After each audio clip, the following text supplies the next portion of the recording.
Hello everyone. आज हम लोग पढ़ेंगे NCERT history class 6 chapter 8 Ashoka. Ashoka के बारे में सबसे पहले हम लोग जान लेते हैं कि अशोक हैं कौन। इनके साम्राज्य के बारे में इस चैप्टर में बताया गया है। चैप्टर 8 है ये। अशोक जो हैं ये मौर्य वंश से बिलोंग करते हैं। चंद्रगुप्त मौर्य इसके संस्थापक थे कौटिल्य की सहायता से। नीचे आप देखेंगे तो इसमें दिया हुआ है चंद्रगुप्त मौर्य व उन्हीं के बेटे बिंदुसार, उसके बाद बिंदुसार आए थे, बिंदुसार के बाद उन्हीं का पुत्र अशोक। तो इसमें अशोक के कला और अशोक के कला के बारे में हम इसमें देखेंगे। तो सबसे पहले हमें दिया हुआ है जैसे यहाँ पे कुछ चीज़ें, जैसे आप ये जो इधर पे आपको दिया हुआ है चित्र शेरों वाला स्तंभ, इसमें आप देखते हुए कि आपने कई सारे नोटों और इन सब चीज़ों में देखा होगा। तो ये जो है ये अशोक ने ही बनवाया था। सारनाथ में एक बना हुआ है विशाल स्तंभ। तो ये सब इनकी आर्ट के बारे में हम लोग यहाँ पे पढ़ेंगे। अब हम आगे देखते हैं। तो इस पूरे में अगर हम देखेंगे तो वही है कि अशोक का जो साम्राज्य था वो काफ़ी बड़ा था और उनकी स्थापना जो है चंद्रगुप्त मौर्य ने की थी 2300 साल पहले। और चाणक्य जो है, चाणक्य एक बहुत बड़ा बुद्धिमान था जिसे नंदवंश के दौरान निकाल दिया गया था। उसके बाद ये चंद्रगुप्त के साम्राज्य में आए थे, उन्हीं ने राजा बनाया था। और उनकी एक पुस्तक है, ये क्वेश्चन आता है, अर्थशास्त्र नाम की उनकी एक किताब है। ये चाणक्य की ही किताब है और इसमें किसके बारे में बताया जाता है तो इसके बारे में जो भी उनकी रणनीति है, जो भी उनके राजनीतिक नीतियाँ रही हैं, ये सब चीज़ें हम कौटिल्य की इसमें पढ़ते हैं। मतलब हम बोल सकते हैं कि पॉलिटिकल और इकोनॉमिकल जितने भी इशू रहे हैं, इकोनॉमिकल जितने भी इशू रहे हैं वो सब हम इसमें पढ़ेंगे। उसके बाद अशोक के कुछ एडिक्ट्स के बारे में पढ़ेंगे, इनके इंस्क्रिप्शंस के बारे में पढ़ेंगे और कुछ मेजर रॉक्स के बारे में हम इसमें पढ़ेंगे। तो वंश के बारे में तो हम देख चुके हैं कि चंद्रगुप्त आए थे, उसके बाद बिंदुसार और फिर अशोक आए। अब हम बात करते हैं इनका साम्राज्य कैसा। तो इनका साम्राज्य जो था उसमें कुछ जो मेन इंपॉर्टेंट चीज़ें वो ये है कि इनका साम्राज्य काफ़ी बड़ा था। अगर हम देखें कि साम्राज्य, इनने जो अपनी राजधानी बनाई थी वो पाटलिपुत्र बनाई थी। तो पाटलिपुत्र, उज्जैन और तक्षशिला ये उस टाइम के बहुत ही मतलब चरम सीमा पे थे। ये जितने भी राज्यों के बारे में बताया गया है, अगर आप एक बार मैप में और देखें तो मैप से देखने में आपको पता चलेगा कि देखिए तक्षशिला आपको दिख रहा है यहाँ पे। तक्षशिला जो है वो ये है, यहाँ पे तक्षशिला है, यहाँ पे पाटलिपुत्र है ये, और पाटलिपुत्र ही उनकी राजधानी है। तो ये सब उनके टाइम के बहुत ज़्यादा उत्कृष्ट उसमें थे। अब अशोक के समय के बारे में देखेंगे, इनकी कब से कब तक इनने शासन किया, ये कैसे थे। तो इनके इससे पहले इनके पिता बिंदुसार बैठे थे जिन्हें 298 BC से 273 तक शासन किया। और इनके बाद इनके देहांत के बाद जब ये आए तो इनने 273 BC से जो इनका शासनकाल रहा था वो 232 BC तक रहा था। ये इतना इम्पोर्टेंट नहीं है, ये नहीं पूछा जाता है। इनके बारे में बोला जाता है इनका अशोक नाम इनकी माँ ने रखा था। उन्होंने बोला था कि a child now I am Ashok without sorrow and so the child was name, मतलब जिससे कोई भी शोक ना हो। ये इनके विषय में जाना चाहते हैं कि अपने 99 भाइयों को मारने के बाद ये सिंहासन पे बैठे थे। तो इनका अशोक नाम जो है वो हमें कई चीज़ों से, जैसे हम इनके रॉक्स, इन्होंने कला के क्षेत्र में बहुत ही अच्छा किया था। जैसे हम इनका एक रॉक देखते हैं, मास्की रॉक। ये चीज़ भी आप ध्यान में रखिएगा कि जो मास्की रॉक है यहाँ पे शायद नीचे उसका वर्णन किया गया हो, लेकिन हम एक बार यहाँ पे देख लेते हैं कि मास्की रॉक इंस्क्रिप्शन है, मतलब कि मास्की शिलालेख जो है उसमें इन्हें अशोक कहा गया है। तो मास्की में इन्हें अशोक, ये क्वेश्चन आता है कि मास्की में इन्हें अशोक कहा गया है। उसके अलावा जो इन्हें अशोक किया गया है वो इन्हें नित्तुर में। तो इन सब शिलालेखों को देख के पता चलता है कि इन्हें अशोक बोला जाता था या इनका नाम था। तो नित्तुर जो है, नित्तुर में भी इन्हें राजा अशोक बोला गया है। और एक और है उडेगेलोन करके इसका जो नाम है, उसमें भी इन्हें अशोक बोला गया है। तो इन सब चीज़ों में इन्हें अशोक बोला जाता है, जिनसे पता चलता है इनका नाम अशोक। तब हम पढ़ेंगे, ये हमने देख लिया कि जिनका मेन 3 इनके जो प्रमुख राज्य थे वो इनका था, इनकी राजधानी, इन्हीं की राजधानी पाटलिपुत्र, उज्जैन और तीसरा तक्षशिला। तक्षशिला हम देखेंगे तो वहाँ उत्तर पश्चिम और मध्य एशिया के एक आने जाने का मार्ग है। दूसरी ओर अगर हम उज्जैन देखते हैं तो उत्तर भारत दक्षिण का मार्ग है, जहाँ से सारे व्यापारी लोग आते थे। तो देखते हैं हम एक बार मैप को, देखिए ये दिख रहा है हमें यहाँ पे तक्षशिला। तक्षशिला जो हम यहाँ पे देख रहे हैं, देखिए ये है हमारा तक्षशिला। हमें दिख रहा है कि ये क्या है, ये हमारा वेस्ट है, तो यहाँ से यहाँ आने के लिए ये एक मार्ग था। और हम उज्जैन देखेंगे तो यहाँ नॉर्थ से साउथ की ओर जाने के लिए उज्जैन से होते हुए जाना पड़ता था। तो ये सारी चीज़ें हम देख के अब उसके बाद, लेकिन ऐसा इनके साम्राज्य में बहुत बड़े क्षेत्रों में किसान और पशुपालक भी बसे हुए थे। ये सब चीज़ें भी हैं कि किसान पशुपालक थे, यही लोग करते थे। मतलब क्या होता था कि ज़्यादातर इलाकों में जंगल होते थे, जंगलों को काट लिया जाता था और फिर उसमें शिकार करते थे, अपना जीविका का पालन करते थे। वही थोड़ी बहुत खेती किसानी और लोगों और पशुपालकों का काम, उस तरीके से अपना जीवन ये लोग चलाते थे।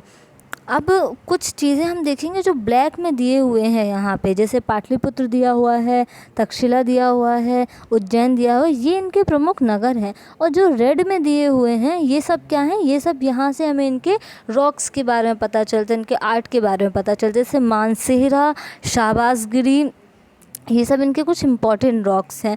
एक कलिंग जो है आज के टाइम में उसे उड़ीसा बोला जाता है। तो अब हम पढ़ेंगे राज्य साम्राज्य से कैसे भिन्न है, मतलब राज्य और साम्राज्य में क्या परिवर्तन है, क्या इनमें डिफरेंसेस हैं, क्या अंतर है। तो साम्राज्य जो होते थे वो राज्यों से भी बड़े होते थे, उनकी रक्षा के लिए बहुत बड़ी बड़ी सेनाएँ होती थी और राज्यों को राजाओं की तुलना से ज़्यादा संसाधनों की ज़रूरत होती थी। मतलब एक तरीके से जो राज्यों से भी एक बड़ा हो, राज्यों को मिला के एक प्रशासन, एक साम्राज्य बना लिया जाता था।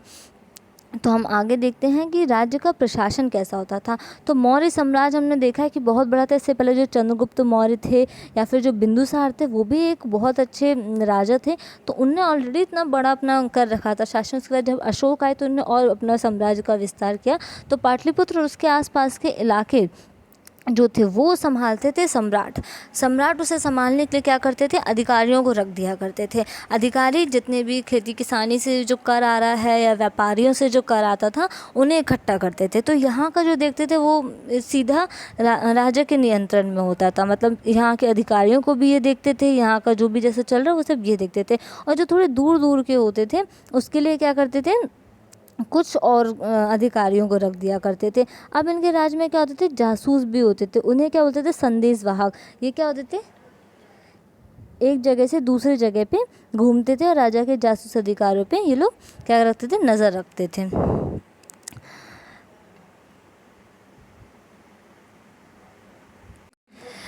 मौर्य साम्राज्य के भीतर छोटे छोटे राज्य, क्षेत्र, प्रांत, ये सारी चीज़ें भी होती थी। उन्हें भी वो जैसे बड़े जितने भी राज्य अधिकारी ये सब लोग संभाल लिया करते थे। छोटे छोटे राज्य होते थे, जैसे दिया हुआ है राज्य या प्रांत होते थे, उन्हें संभालते थे। तक्षशिला या उज्जैन जैसी चीज़ें हम देख सकते हैं। तो ये सब भी मतलब पाटलिपुत्र तो सीधा इन्हीं के नियंत्रण पर होता था। अब जो छोटे छोटे राज्य होते थे उन्हें देखने के लिए राजकुमार होते थे, जैसे उन्हें एज अ गवर्नर नियुक्त कर दिया जाता था। वही वहाँ के जितने भी अधिकारियों पर नज़र रखते थे या फिर जहाँ से कर लेना है वो सारी चीज़ें देखने का काम किनका होता था, इन लोगों का होता था।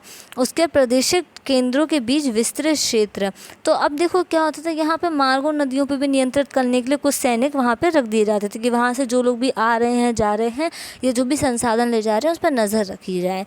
तो ये हो गया। ये सारी चीज़ें हमें बहुत सारी किताबों से देखने को, जैसे जो कौटिल्य की अर्थशास्त्र, इन सब चीज़ों से देखने को मिलता है, या उन सब चीज़ों से हमें इनके साक्ष्य मिले हैं। अब अशोक एक महान सम्राट, तो अशोक हमें पता है कि ये मौर्य वंश के शासक थे।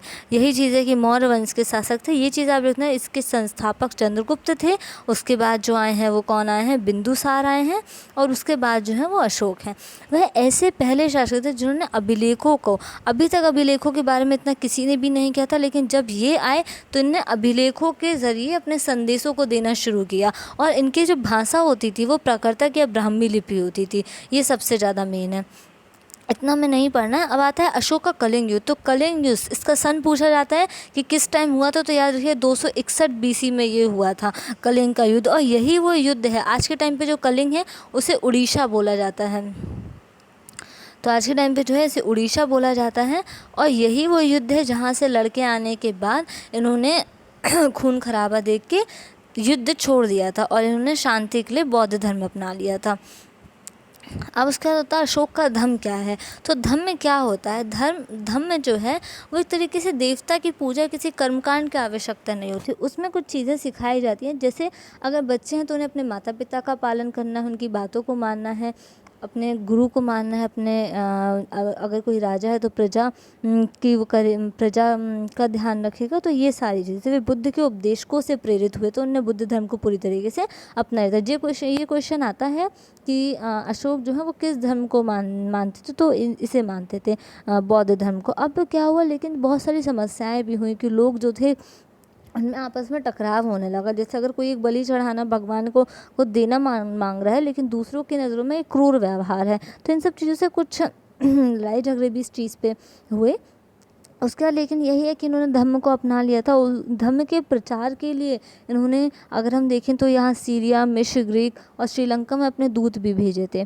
तो ये सारी चीज़ें थी, इन्होंने कई सारी सड़कें बनवाई, कुएं खुदवाए, विश्राम गृह बनवाए, और पूरी तरीके से कहीं ना कहीं ये इनके पतन का भी कारण था। अगर आप ये देखेंगे तो इनके जितने भी अभिलेख हैं वो हमें ब्राह्मणी लिपि में मिलते हैं, कहीं कहीं प्राकृतिक भी और कहीं कहीं खरोष्ठी लिपि भी देखने को मिलती है, कहीं कहीं खरोष्ठी लिपि भी हम देखेंगे। उसके बाद ये मौर्य साम्राज्य के, ये आप अगर पढ़ना चाहते हैं तो आप पढ़ लेते हैं। उसके बाद इसमें ज़्यादा कुछ है नहीं। अब इसमें कुछ इंपॉर्टेंट चीज़ें जो हम पढ़ेंगे तो वो देखिए, कुछ क्वेश्चंस इसमें से आ सकते हैं। ये सब तो था ही। जैसे कुछ क्वेश्चंस हम यही बात कर रहे थे कि अशोक किस वंश से हैं, तो अशोक जो है वो हमारे कैसे हैं, मौर्य वंश से हैं। मौर्य वंश के संस्थापक कौन है, तो मौर्य वंश के जो संस्थापक हैं वो चंद्रगुप्त मौर्य हैं। उसके बाद आता है ये, इसके बाद कौन बैठे, तो बिंदुसार बैठे। उसके बाद कौन बैठे, तो वो अशोक बैठे। ये 3 चीज़ें हमें याद रखनी है। उसके अलावा हमें एक और चीज़ ये याद रखनी है कि सबसे ज़्यादा मतलब इनका जो अशोक नाम है वो हमें किससे देखने को मिलता है, तो अशोक जो है वो हमें मास्की में लिखा हुआ है अशोक, उससे हमें पता चलता है कि इनका नाम अशोक था। निप्तुर में लिखा हुआ है, और एक और मैंने बताया था उडेगोलोन में लिखा हुआ है, उडेगोलम। इनसे हमें पता चलता है कि इनका नाम अशोक था। उसके बाद इनके कुछ शिलालेख और भी बहुत अच्छे हैं, जैसे कि जैसे मास्की वगैरह ही ले लीजिए, और एक जूनागढ़ रॉक्स हैं जिसे हम रुद्र दमन बोलते हैं, तो रुद्र दमन जो है वो भी इन्हीं से संबंधित है, इन्हीं ने लिखाई थी। और एक चीज़ और आएगा कि कलिंग वॉर कब हुआ, तो जो कलिंग वॉर है, कलिंग का युद्ध है, वो 261 में हुआ था। यही वो युद्ध था जिसके बाद अशोक ने धर्म अपना लिया था। और किसे अपनाया है, तो इनने बौद्ध धर्म को अपनाया था। तो इनने किसे अपना लिया था, बौद्ध धर्म को अपना लिया था।